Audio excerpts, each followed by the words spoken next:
Il est 12 heures. Radio Côte d'Ivoire, le journal Mireille Akindie. L'axe Monrovia-Abidjan se renforce. George Weah arrive cet après-midi pour une visite d'amitié de travail de 48 heures en Côte d'Ivoire. Guillaume Soro appelle au dialogue et à une vraie réconciliation pour remettre le pays sur le droit chemin. Appel lancé hier lors de la session ordinaire de l'Assemblée nationale. La Banque mondiale donne un coup de fouet à la politique foncière en Côte d'Ivoire. Plus de 25 milliards de francs CFA ont été dégagés pour renforcer la sécurité foncière en milieu rural. S'achemine-t-on vers la sortie de crise en Guinée? Pouvoir et opposition sont parvenus à un accord. Voilà pour le sommaire. Radio Côte d'Ivoire, bienvenue sur le réseau. Madame, monsieur, bonjour. George Weah arrive cet après-midi en Côte d'Ivoire pour une visite d'amitié de travail. Le président libérien est le seul footballeur professionnel à devenir aujourd'hui chef d'État. Mais qui est George Weah? Jérôme Kouakou revient sur le parcours exceptionnel de ce footballeur. De son vrai nom, George Taolon Mané Opong Ousmane Weah est né le 1er octobre 1966 à Monrovia. Né d'une famille pauvre, Weah grandit dans les bras de sa grand-mère dans un bidonville de Monrovia, la capitale. L'ancien footballeur international devenu homme d'État libérien à 51 ans a fait ses armes dans l'univers du ballon rond. Weah commence sa carrière de footballeur dans son pays natal. Il rejoint le club camerounais du Tonnerre de Yaoundé. Il est repéré par Claude Leroy, alors entraîneur du Cameroun, qui le met en contact avec l'AS Monaco. Il rejoint le club français à l'âge de 22 ans. Nous sommes en 1988. Weah s'impose comme un buteur hors pair, alliant vitesse, puissance et efficacité. Avec ses qualités, il est sollicité par l'AC Milan. Mr. George signe donc pour l'AC Milan en 1995. Attaquant de renom, il remporte la même année le Ballon d'Or, récompensant le meilleur joueur évoluant en Europe. Il est le premier joueur non européen à remporter ce trophée et le seul originaire du continent africain. Weah est naturalisé français durant son passage à Paris, ce qui ne l'empêche pas d'être la vedette de l'équipe du Libéria. Il investit son propre argent pour équiper l'équipe nationale. Weah rejoint les Émirats arabes unis en 2003. Mais après quelques matchs, il décide de raccrocher les crampons et se lance alors en politique. Candidat à l'élection présidentielle libérienne de 2005, il échoue au second tour du scrutin face à Ellen Johnson Sirleaf. Il réussit par la suite à se faire élire sénateur lors des élections sénatoriales libériennes de 2014. George prend du recul et revient à la charge en 2017 et cette fois, il est élu président de la République au second tour de l'élection présidentielle libérienne avec 61,5% des voix face au vice-président sortant Joseph Boakai. George Weah est marié et père de 4 enfants, dont une fille et 3 garçons. L'ancien footballeur préside aux destinées du Libéria depuis le 22 janvier 2018. Les relations entre le Libéria et la Côte d'Ivoire se portent bien, mais qu'en est-il des échanges commerciaux entre nos deux pays? Régis Kofi nous en parle. Les relations entre la Côte d'Ivoire et le Libéria sont au beau fixe. Cependant, la balance commerciale n'est pas encore à son meilleur niveau. Pour ce qui est des exportations, on enregistre environ 7476 tonnes de diverses sortes de produits, ce qui donne une valeur de 5,3 milliards de francs CFA. Quant aux importations, elles s'élèvent à environ 145 000 tonnes de produits d'une valeur de 70 milliards de francs CFA. La plupart des échanges commerciaux portent en majorité sur des produits alimentaires, huile, bananes plantées en gros, des produits de première nécessité de consommation. Le constat est clair. La Côte d'Ivoire importe plus qu'elle exporte au Libéria, ce qui fait que la balance commerciale est de moins 65 milliards de francs CFA. Les deux pays offrent encore des opportunités économiques inexploitées. Dans l'objectif d'accroître les échanges économiques et commerciaux, les autorités ambitionnent renforcer la coopération énergétique et bâtir des infrastructures transfrontalières de qualité. Nul doute que la visite du nouveau président du Libéria sera l'occasion d'aborder ces questions. George Weah, qui est attendu cet après-midi sur les bords de la lagune Ébrié, effectue ainsi sa première visite officielle depuis son élection à la tête de Libéria. Il entend donc profiter de l'expérience et des sages conseils du président Alassane Ouattara pour booster l'économie de son pays et améliorer le quotidien des Libériens. Ajoutons qu'en prélude à la visite du président George Weah en Côte d'Ivoire, le ministre de l'Intérieur a échangé hier avec le ministre libérien des Affaires intérieures. Cette rencontre entre Sidiki Diakité et Varné Sirleaf se situe dans le cadre de la coopération transfrontalière développée par la Côte d'Ivoire et le Libéria pour le renforcement et la consolidation de la cohabitation entre les autorités administratives et les populations vivant à la frontière entre les deux pays. Une rencontre qui, selon le ministre de la Sécurité, témoigne de la dynamique de la coopération qui existe entre la Côte d'Ivoire et le Libéria, mais surtout de la volonté des autorités ivoiriennes qui font de la sécurité une question essentielle et majeure au développement de notre pays. Hier, c'était le président togolais qui avait effectué une brève visite en Côte d'Ivoire. Alassane Ouattara et Faure Gnassingbé se sont longuement entretenus au palais présidentiel juste après son arrivée, mais rien n'a filtré de cette rencontre. Sachez aussi que la Banque mondiale a décidé de renforcer la sécurité foncière dans les zones rurales en Côte d'Ivoire. Cette institution financière va aider les autorités ivoiriennes à développer un programme national de sécurité foncière dans ces zones afin d'accélérer le processus d'enregistrement et de garantir aux bénéficiaires la pleine jouissance de leurs biens. La Banque mondiale vient donc d'accorder à notre pays un crédit de plus de 25 milliards de francs CFA pour mettre en place un nouveau projet d'appui à la politique foncière. Ce nouveau projet va aider les propriétaires terriens à obtenir des titres fonciers et à officialiser des accords d'utilisation des terres qui reconnaissent légalement et sécurisent les droits coutumiers. Les députés ont regagné hier l'hémicycle après 3 mois de vacances et c'était lors de la cérémonie solennelle d'ouverture de la session ordinaire 2018 du Parlement. Cette session a été marquée par le discours d'orientation du président de l'Assemblée nationale, Guillaume Soro. Charles Cablan. Écharpe aux couleurs nationales impeccablement mise en bandoulière, les députés ont effectué leur entrée solennelle ce mardi. Une rentrée aux allures de grandes retrouvailles après 4 mois de vacances. Accolades, chaudes poignées de main, éclats de rire, bref, une ambiance bon enfant qui va rapidement faire place au caractère solennel de la cérémonie. Très vite, les députés vont prendre la mesure du travail qui les attend. Déjà une vingtaine de projets de loi à examiner ont été enregistrés, des lois organiques, mais aussi des ratifications d'accords internationaux mêlés à des séances orales suivies de débats avec les membres du gouvernement. Un calendrier de travail doit être adopté dans les tout prochains jours et ça sera le début des travaux en commission et autres séances plénières. Le rythme sera soutenu pendant 9 mois. Une Assemblée nationale qui doit désormais apprendre à cohabiter avec la cadette des institutions de Côte d'Ivoire, le Sénat. En effet, la Constitution du 8 novembre 2016 fait basculer le Parlement en système bicaméral avec 2 chambres, l'Assemblée nationale ou la Chambre basse et le Sénat, la Chambre haute. Cette session ordinaire du Parlement avait pour invité spécial la présidente de la Chambre des députés du Rwanda. Le président de l'Assemblée nationale a salué la présence de la délégation rwandaise, dont sans féliciter les progrès réalisés en matière de genre au Rwanda. Pour ce qui est du parti unifié, Guillaume Soro appelle les uns et les autres au dialogue et à la réconciliation.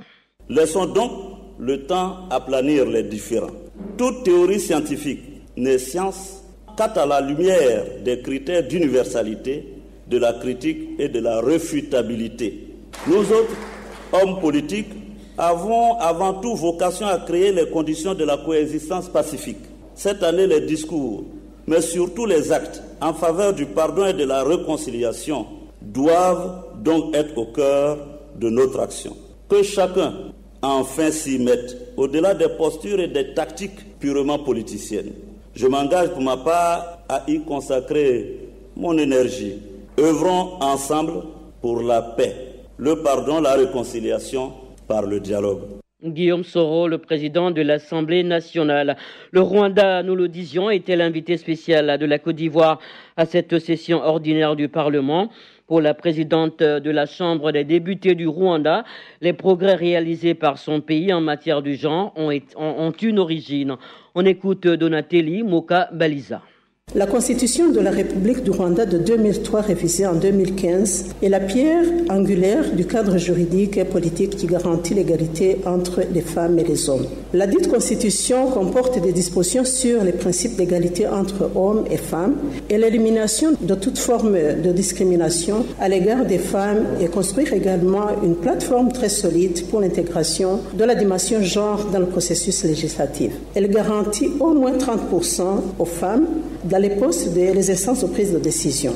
Un autre facteur clé pour illustrer le progrès réalisé en matière du genre est l'institution de ce que l'on appelle le Gender Machinery, composé de 4 institutions qui se complètent et qui travaillent en étroite collaboration, que sont le ministère du Genre et de la Promotion de la Famille, le Forum des femmes rwandaises parlementaires, le Gender Monitoring Office qui contrôle le respect du genre dans les institutions publiques et privées et le Conseil national des femmes qui joue le rôle de plaidoyer, de sensibilisation et de mobilisation. Le discours d'orientation du chef du Parlement, rappelons-le, était relatif aux événements qui ont marqué la vie politique du pays. Guillaume Soro, après avoir appelé les députés à œuvrer pour la paix, le dialogue et la réconciliation, les a exhortés à se mettre au travail. Abou Sila revient justement sur les grandes lignes du discours du président de l'Assemblée nationale. Le président de l'Assemblée nationale a commencé son intervention par un brin d'humour concernant les enregistrements de son discours qui est en direct. Il a ensuite salué les performances réalisées par le Premier ministre Amadou Gon Coulibaly, notamment la mobilisation de 1115 milliards de francs CFA lors du récent Eurobond. Toujours avec son sens de l'humour, il a souhaité que l'Assemblée nationale soit bien prise en compte dans cette manne financière. Sur le Rwanda, plusieurs critères ont poussé au choix de ce pays invité de cette cérémonie de rentrée solennelle. Guillaume Soro a expliqué que ce pays de l'Afrique de l'Est est exemplaire dans la promotion du genre, avec 64% des femmes dans leur assemblée nationale contre seulement 10% en Côte d'Ivoire. Le choix du Rwanda s'explique aussi par son exemple en matière de justice transitionnelle. Ce pays a su vite se relever et se mettre au travail après le génocide qui l'a détruit. C'est avec le pardon et la réconciliation que le peuple rwandais y est parvenu. Guillaume Soro a invité la Côte d'Ivoire à cultiver ses valeurs et surtout à méditer sur la notion de nation dont la construction est une œuvre à accomplir, sans oublier de se prononcer sur le projet de parti unifié. Dans son discours, cette question à méditer, quel est l'avenir que notre génération veut laisser aux générations à venir? Le discours du chef du Parlement rencontre l'assentiment des députés comme les honorables Yasmina Ouénia, Félix Anoblé et Pascal Afin-Guessan. Réconciliation, c'est le maître mot. Personnellement, moi, ça fait 7 ans que je m'y implique à titre individuel. Et si collectivement, toute l'Assemblée nationale le fait, si tous les élus le font, si tous les leaders d'opinion, on finira par y arriver. Je crois que tout Ivoirien qui veut que la Côte d'Ivoire avance ne peut qu'adhérer à ce discours qui est un discours qui appelle au rassemblement des Ivoiriens et qui appelle à la paix. Je me sens fondé à continuer le combat que nous avons démarré pour cette législature et faire en sorte que les députés ivoiriens puissent se mettre ensemble pour donner à la Côte d'Ivoire un visage nouveau, un visage d'union, un visage de cohésion des Ivoiriens, loin donc des déchirures que nous avons eues avant et réussir à se mettre ensemble pour construire la Côte d'Ivoire de demain. Le Parlement a un rôle important à jouer en matière de réconciliation et nous souhaitons ardemment que cette année, le Parlement s'approprie ce chantier et engage l'ensemble du gouvernement à aller dans cette direction. Mais au-delà, nous avons des réformes importantes. Il y a par exemple la question du Sénat qui n'est pas encore réglée alors qu'on a élu des sénateurs. Nous espérons que lorsque le texte sur le Sénat va arriver, que les parlementaires vont recadrer les choses de manière à considérer les élections sénatoriales passées comme nulles et non avenues et que les nouvelles lois organiques sur le Sénat permettent à la fois d'organiser avec une nouvelle CEI des élections sénatoriales respectant la Constitution et ensuite des élections municipales et régionales en vue de combler toutes les institutions existantes. Le gouvernement entend moderniser son système d'abattage de volailles répondant aux normes internationales avec des conditions d'hygiène irréprochables en vue de garantir une bonne santé aux consommateurs. Un projet pilote de construction d'abattoirs de volailles verra bientôt le jour dans cette ville de la Côte d'Ivoire, annonce le ministre des Ressources animales et halieutiques, Kobena Kwasi Adjoumani.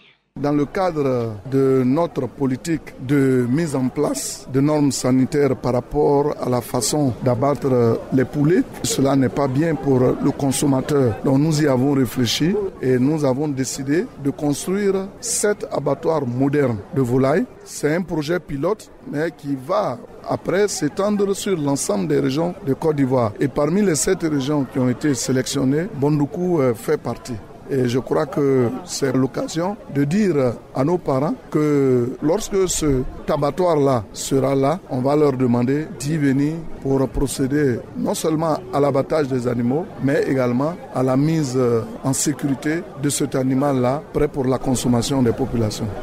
Le secrétaire général de la Fédération nationale des acheteurs d'anacarde fait un plaidoyer en faveur des autorités ivoiriennes. Sanogo Abdoulaye sollicite leur implication afin d'éviter la flambée des prix de la noix de cajou du fait de l'insécurité. À propos d'insécurité, un camion chargé de 40 tonnes d'anacarde estimé à environ 25 millions de francs CFA a été braqué lundi nuit à Garango, village situé entre Daloa et Bouaké. Ce camion était en partance pour le port autonome d'Abidjan. Les précisions de Sanogo Abdoulaye, le secrétaire général de la Fédération nationale des acheteurs d'anacarde. Nous ne pouvons que dire les faits aux autorités. Il y a des gens plus aguerris que nous dans le milieu sécuritaire pour voir quelles dispositions nous devons prendre pour ne pas que cela arrive. Mais si cela continue, ça risque de mettre en danger les prix officiels Borchamp garantis aux producteurs, puisque la filière est à 100% financée par des partenaires étrangers. Et vu l'insécurité grandissante là, ceux-là refusent de nous financer. Alors, nous n'avons plus les moyens d'aller acheter les produits Borchamp. Donc, l'offre va devenir plus importante que la demande. Et voilà, ceux qui pourront avoir un peu d'argent vont acheter en dessous du prix officiel. Donc, les autorités sont interpellées pour nous venir en aide, pour nous mettre en confiance en sécurité, pour que nous puissions travailler, rassurer nos financiers, rassurer nos partenaires. Sinon, aujourd'hui, là, nous manquons de financement dû à l'insécurité. Nous ne savons pas où mettre la tête. La régionale. La régionale nous conduit à Mans où Gervais Kouassi nous parle de l'encombrement des routes par la broussaille. Il est très difficile de circuler en race campagne tant en voiture, à moto, à vélo ou à pied. Les abords des routes sont envahis par des végétaux. Impossible donc de distinguer le trottoir, voire entièrement la chaussée. Face à cette situation, les plus exposés au danger sont les piétons. Le jeune Dogué Parfait fréquente le lycée Dro-Jacques de Mans et habite le village de Guianlé. Quand il y a les herbes sur la rue, je n'arrive pas à passer. Je suis obligé de passer sur le goudron. Pourtant, les voitures passent et c'est dangereux. Les conducteurs d'engins à deux roues sont obligés de rouler sur la chaussée déjà étroite, risquant ainsi leur vie, nous dit Kamara Ali, motocycliste. La brousse a pris la route, il y a des feuilles qui tapent le visage. Bon, vraiment, si tu n'as pas la maîtrise, tu vas tomber. Bon, on venait aussi sur le côté gauche pour pouvoir rouler à l'aise. Les cas aussi vraiment sont en pleine vitesse. Si l'État pourrait penser à ça pour nettoyer les routes normalement, ça nous fait grand plaisir. Nous qui avons les motos pour qu'on puisse rouler à l'aise. Les automobilistes sont aussi victimes de l'encombrement des routes par la broussaille. Kofi Antoine est camionneur, il livre des produits alimentaires à travers le pays. Beaucoup d'herbes sur la route, ça peut créer nos accidents, ça n'arrange pas nous. Ça peut caser nos vies au rétroviseur. Après, tu vois pas devant. Si l'autre camion vient,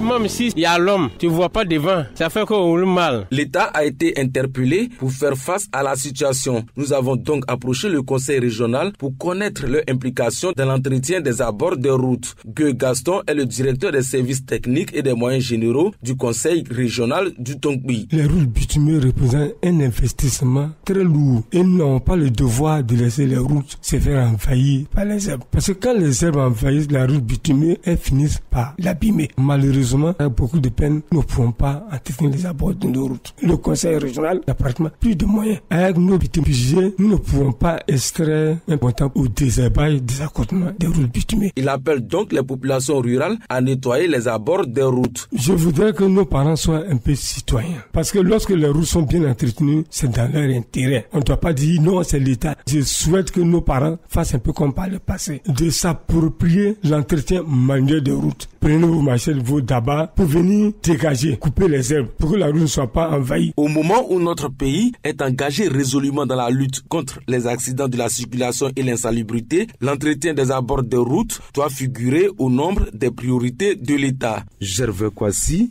à la semaine prochaine pour un autre numéro de la régionale consacré au district des montagnes. Alpha Condé et Cellou Dalein Diallo ont décidé de mettre fin à plusieurs semaines de crise post-électorale. Le président guinéen et son principal opposant ont signé plusieurs accords dans ce sens.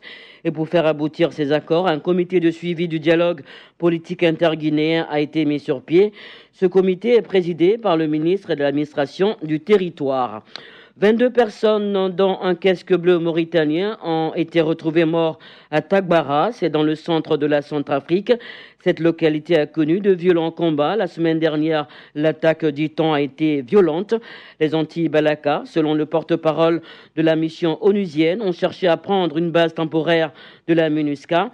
25 assaillants ont été aussi tués lors des combats. Ce journal est terminé. Le rappel des titres.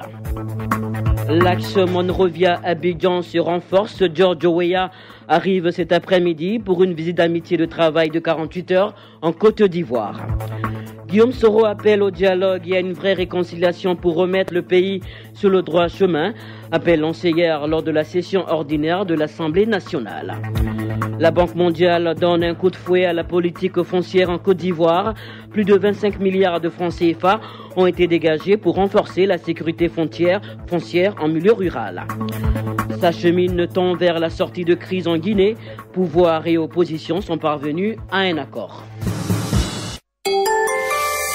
Vous faites bien de choisir la meilleure des radios sur l'info et le sport en Côte d'Ivoire, Radio Côte d'Ivoire.